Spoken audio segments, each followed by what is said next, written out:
आप हमेशा ध्यान रखिएगा, संविधान को पढ़ते समय 3 बातों को ध्यान रखें। संविधान को पढ़ने के 3 चरण हैं, आप उनको ऐसा भी कह सकते हैं। पहला चरण, आपकी क्या जाति है, आपका क्या धर्म है, आपकी कौन सी राजनीतिक विचारधारा है, आप कौन से क्षेत्र से आते हैं, आप कौन सी भाषा आप बोलते हैं। ये जो बातें हैं, उन बातों को दिमाग से निकालकर साइड में रखना है और इसके बाद में भारत के संविधान को पढ़ना है। आपको भारत का संविधान बहुत खूबसूरत लगेगा, इसकी मैं गारंटी दे सकता हूं। भाषा संबंधी, जाति संबंधी, धर्म संबंधी, विचारधारा संबंधी, क्षेत्र संबंधी संकीर्णताओं को निकालकर अगर आप भारत के संविधान को ढूंढना शुरू करेंगे, उसकी खूबसूरती ढूंढना शुरू करेंगे, तो मालूम पड़ेगा उसमें खूबसूरत खूबसूरत ही प्रावधान है।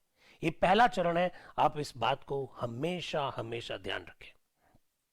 भारत के संविधान को पढ़ते समय दूसरी बात जो आप ध्यान रखें वो ये रखें कि संविधान का निर्माण किस समय किया गया। आज मैं इस कमरे में खड़े होकर आप लोगों से बातचीत कर रहा हूं और आप कल्पना कीजिएगा कि जब संविधान का निर्माण 1946 से लगाकर 1950 के बीच में जब हो रहा था, तो संविधान सभा जब बैठती थी तो बाहर क्या सीन थे। देश विभाजन के कगार पर खड़ा था, देश का विभाजन हो रहा था, देश का विभाजन हुआ था, बाहर तलवारें चल रही थी, सांप्रदायिक दंगे हो रहे थे, देश कई सारे भागों में बटा हुआ था, लोग जाति धर्म की संकीर्णताओं से ऊपर नहीं आ रहे थे, अपनी अपनी जाति के इंटरेस्ट के लिए प्रयास कर रहे थे कि संविधान में उनके लिए विशेष प्रावधान कर दिया जाए।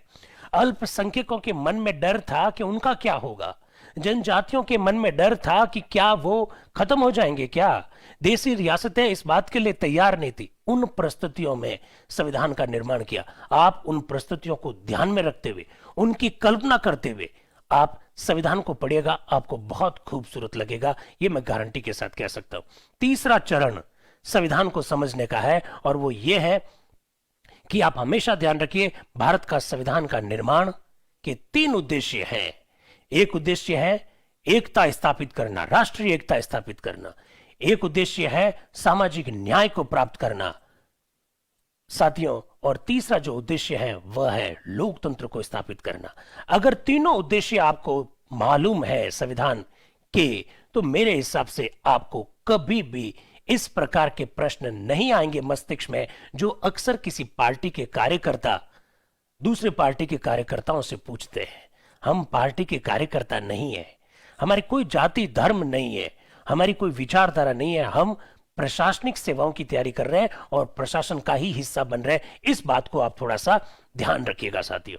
अब इन बातों को ध्यान में रखोगे तो मुझे लगता है कि जो आपके जो बड़े बचकाने जो प्रश्न होते हैं वो प्रश्न खत्म हो जाएगा। सर योगी सरकार ने ये कर दिया, अशोक गहलोत सरकार ने वो कर दिया, सर मोदी सरकार ने ये कर दिया, इंदिरा